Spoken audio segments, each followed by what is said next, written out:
नमस्कार मित्रों, आज की कहानी है भाग्य की प्रबलता। और चैनल पर नए हों तो चैनल को अवश्य सब्सक्राइब करें। दोस्तों, आज की कहानी बेहद ज्ञानवर्धक और प्रेरणादायक है, तो निवेदन है अंत तक सुने। बहुत समय पहले की बात है।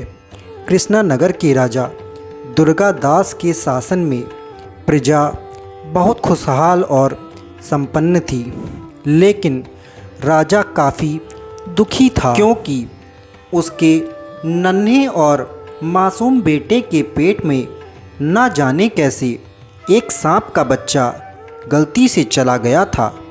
उस सांप के बच्चे को निकालने के लिए राजा ने बहुत से वैद्यों और चिकित्सकों से उपचार कराया, लेकिन कोई सफलता नहीं मिल पाई थी।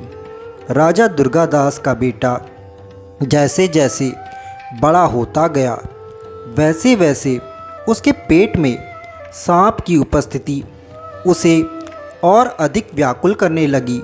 साथ ही साथ सांप भी बड़ा होने लगा। राजा का बेटा अब काफ़ी समझदार भी हो गया था। वह अपने माता पिता के दुख का कारण भली भांति समझने लगा था। वह जानता था कि उसके माता पिता उसको लेकर दुखी और व्याकुल हैं। वह इस बात को भी अच्छी तरह जान गया था कि उसके पेट में सांप का निकलना अब असंभव है।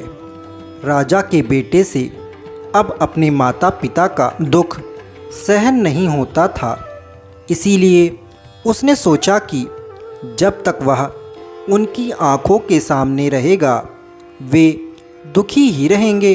यह सब विचार करने के बाद उसने मन ही मन एक निश्चय किया, इस राजमहल से कहीं कोसों दूर चले जाने का। एक दिन मौका पाकर राजकुमार ने राजमहल छोड़ दिया और रातों रात किसी कोसों दूर दूसरे देश में चला गया। वहाँ एक मंदिर के बाहर अपना ठिकाना बनाकर रहने लगा और भीख मांगकर अपना पेट पालने लगा। राजकुमार अपने जीवन को धरती पर अब बोझ समझने लगा था। धीरे धीरे दिन गुजरने लगे और इन गुजरते दिनों में उसके अंदर वैराग्य उत्पन्न हो गया। अब वह भगवान की पूजा अर्चना में ही लीन रहता। राजकुमार ने जिस देश में अपना डेरा डाला था, उस देश के राजा की फूल समान दो सुंदर कन्याएं थीं, लेकिन उन दोनों कन्याओं का स्वभाव बिल्कुल अलग अलग था। बड़ी लड़की यह मानती थी कि वह अपने पिता की कृपा से सुख भोग रही है। स्वयं राजा का भी यह मानना था कि उसकी पुत्रियां ही नहीं बल्कि पूरी प्रजा उसी की कृपा का मोहताज है। राजा अपनी बड़ी बेटी से इसीलिए काफ़ी प्रसन्न रहता था, क्योंकि वह अपने मुंह से कई बार इस बात को यह दोहरा चुकी थी कि वह अपने पिता को संपन्नता के कारण ही सुख भोग रही है।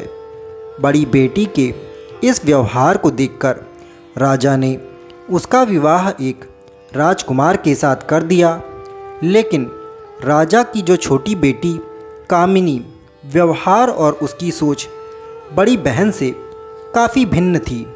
उसके व्यवहार से राजा अप्रसन्न रहा करता था, क्योंकि वह सोचती थी कि वह अपने पिता की कृपा से सुख भोग नहीं कर रही, बल्कि उसका भाग्य इसका कारण है। कामिनी के इस व्यवहार से राजा काफ़ी रुष्ट था और अपनी ऐसी पुत्री को दंडित करने की मनसा उसने एक दिन अपने सेवक से कहा, मैं अपनी छोटी पुत्री कामिनी को दंडित करना चाहता हूँ, इसीलिए मैं उसकी शादी नगर के बाहर झोपड़े में रहने वाले भिक्षुक से कर देना चाहता हूँ। लेकिन महाराज, यह तो राजकुमारी के साथ अन्याय होगा। धृष्टता के लिए क्षमा करें, मैं आपसे इसका कारण जानना चाहता हूँ स्वामी। सेवक ने यह आश्चर्य भरे स्वर में पूछा था राजा से। तुम किसकी कृपा से राज सुख भोग रहे हो? राजा ने सेवक से यह प्रश्न किया। आपकी कृपा से महाराज, ऐसा सेवक ने कहा। लेकिन हमारी बेटी इसे मानने को तैयार नहीं है। उसका मानना है कि वह अपने भाग्य की कृपा से सुख भोग रही है। राजा ने यह क्रोधित स्वर में कहा। सेवक राजा के इस सौतेले व्यवहार से बिल्कुल भी खुश नहीं हुआ, लेकिन राजा के सामने मुंह खोलने और उसकी आज्ञा का पालन न करने का दंड भी जानता था कि राजा काफ़ी घमंडी प्रवृत्ति का है। जबकि पुत्री कामिनी ठीक ही कहती है, कोई किसी के भाग्य सुख नहीं भोग सकता। धरती पर जो कोई भी सुख भोग रहा है वह अपने अपने भाग्य और परिश्रम के कारण भगवान के सिवा कोई किसी का अन्नदाता नहीं हो सकता। सेवक यही सब सोचते सोचते मंदिर के निकट बने भिक्षुक के झोपड़े के बाहर आकर ठहर गया। भिक्षुक बना राजकुमार अपने झोपड़े के बाहर आकर खड़े राजपुरुष को देखकर आश्चर्यचकित रह गया। महाराज ने तुम्हें बुलाया है, सेवक ने भिक्षु रूपी राजकुमार से कहा। लेकिन मेरा दोष क्या है? भिक्षुक ने भयभीत स्वर से पूछा। दोष तुम्हारा नहीं, राजकुमारी का है। वह राजकुमारी की शादी तुमसे करके उसे दंडित करना चाहते हैं। सेवक ने बुझे स्वर में कहा।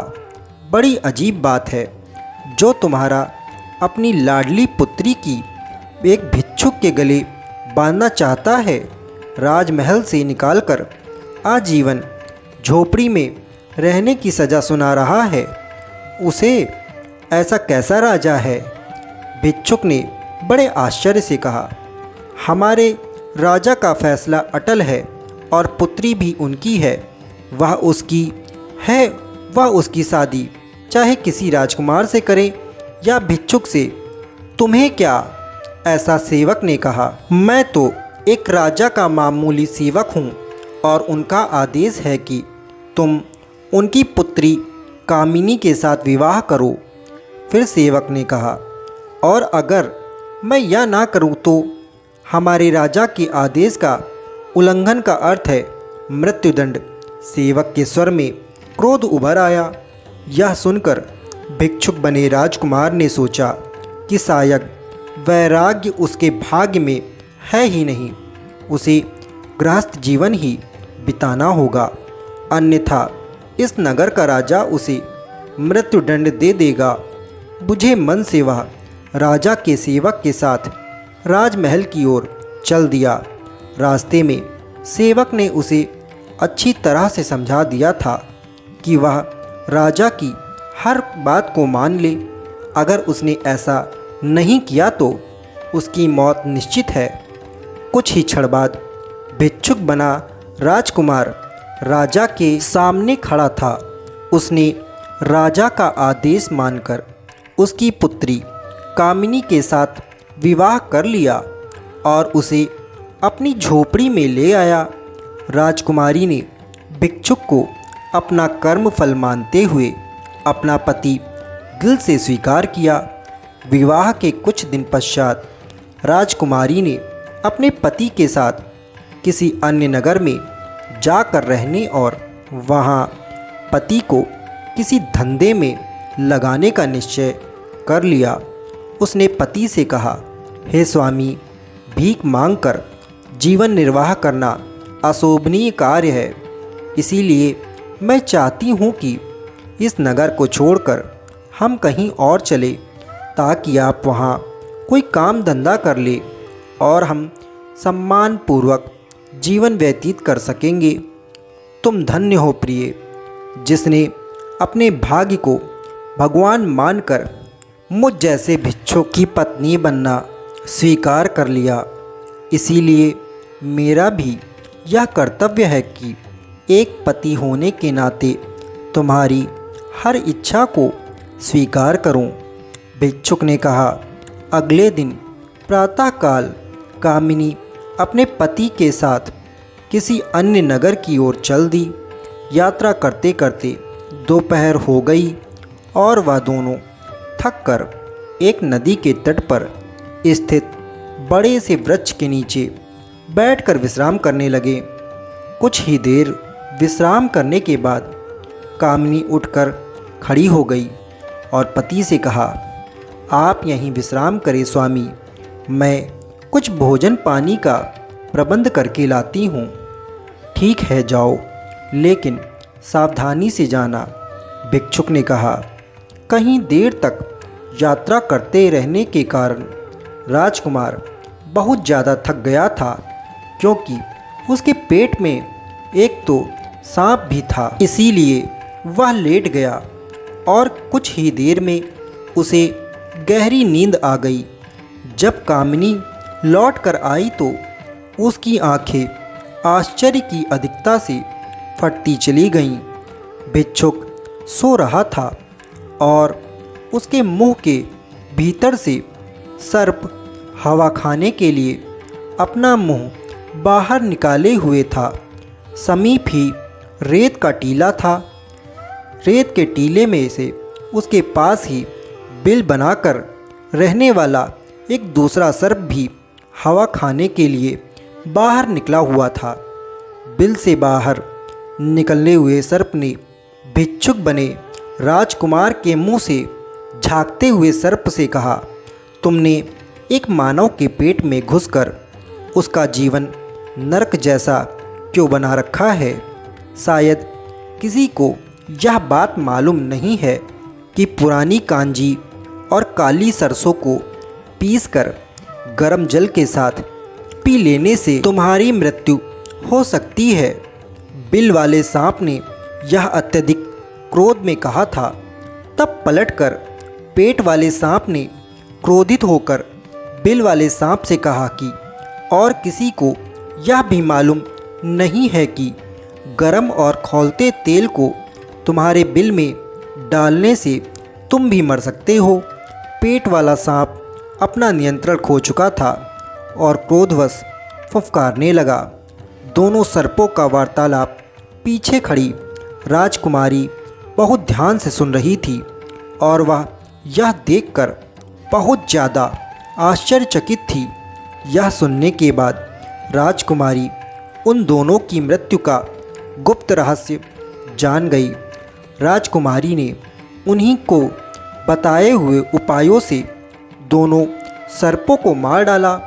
इससे उसका पति स्वस्थ हो गया और सांप मरने के बाद राजकुमार को एक बहुत ज़्यादा सी उल्टी सी बाहर हुई और उसी उल्टी के साथ वह सर्प मरकर बाहर निकल गया। राजकुमार बहुत ज़्यादा खुश हुआ।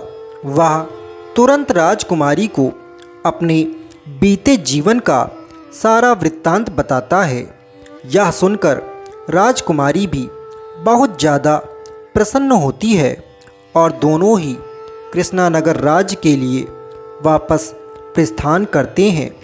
जैसे ही वो राज्य में प्रवेश करते हैं, उनके पिता दुर्गादास उसे रास्ते में ही मिल जाते हैं और वह उसे देखते ही पहचान जाते हैं और अपने गले से अपने पुत्र को लगाते हैं और फिर राजा दोनों को राज दरबार में सबके सामने दोबारा शादी कराकर उन दोनों को उस राज्य के नए राजा रानी घोषित कर देते हैं। परंतु अचानक ही राजकुमारी के पिता जिस राज्य में राजा थे, वहाँ बहुत बड़ा अकाल पड़ गया। लोग भूख से मरने लगे। राजकोष तक खाली हो गया था। तब उन्हें पड़ोसी राज्य के राजाओं से मदद मांगी, मगर किसी ने भी मदद ना की। थक हार कर कोसों दूर कृष्णानगर राज्य आ पहुँचे, जहाँ उनकी पुत्री राजकुमारी का विवाह हुआ था। वह दुर्गादास से मदद की गुहार लगाते हैं और अपने राज्य की आपात स्थिति के बारे में अवगत कराते हैं। तब दुर्गादास बोलते हैं कि मैं अब इस राज्य का राजा नहीं हूँ, अब इस राज्य के नए राजा रानी से तुम्हें मदद मांगनी चाहिए। फिर वह उन दोनों से मिलने जाता है। तब वह यह देखकर बहुत ही ज़्यादा चौंक जाता है कि उनके राज्य का भिखारी और उनकी बेटी दोनों ही इस राज्य के राजा रानी बन गए हैं। बेटी भी तुरंत पहचान जाती है, तुरंत अपने पिता का मान सम्मान आदर सत्कार करती है और कहती है, पिताजी, मैं कहती थी ना कि कोई व्यक्ति किसी पर आश्रित नहीं होता है, सब अपने भाग्य का खाते हैं। तब राजा रोने लगता है और अपने किए की क्षमा मांगता है। बेटी उन्हें माफ़ करके उनकी खूब मदद करती है और फिर से दोनों राज्य खुशहाल हो जाते हैं। दोस्तों, इस कहानी से हमें यह सीख मिलती है कि कभी भी किसी को भी मदद करनी चाहिए और मदद करने के बदले मदद वापसी की उम्मीद नहीं रखनी चाहिए। भाग्य का लिखा सभी पाते हैं। हाँ, कुछ लोग यह ज़रूर कहते हैं कि वह मेरी वजह से खा रहा है या उसका घर द्वार मेरी वजह से चल रहा है। तो दोस्तों, ऐसा नहीं होता। जो व्यक्ति इस दुनिया में आया है वह अपना भाग्य भी साथ लाया है। सभी व्यक्ति अपने भाग्य का खाते हैं, कोई किसी दूसरे के भाग्य का नहीं खाता। तो इस बात पर बिल्कुल भी घमंड नहीं करना चाहिए। हो सकता है आपके माध्यम से भगवान किसी का भाग्य बनाना चाहता हो, तो यह घमंड नहीं करना चाहिए कि वह मेरे भाग्य का खा रहा है। तो दोस्तों, आशा करता हूँ भाग्य की प्रबलता यह कहानी आपको अत्यंत पसंद आई होगी। यदि यह पसंद आई हो तो चैनल को अवश्य सब्सक्राइब करें और बेल नोटिफिकेशन ऑन करें ताकि इसी प्रकार की कहानी आप तक पहुंच सके। नमस्कार दोस्तों।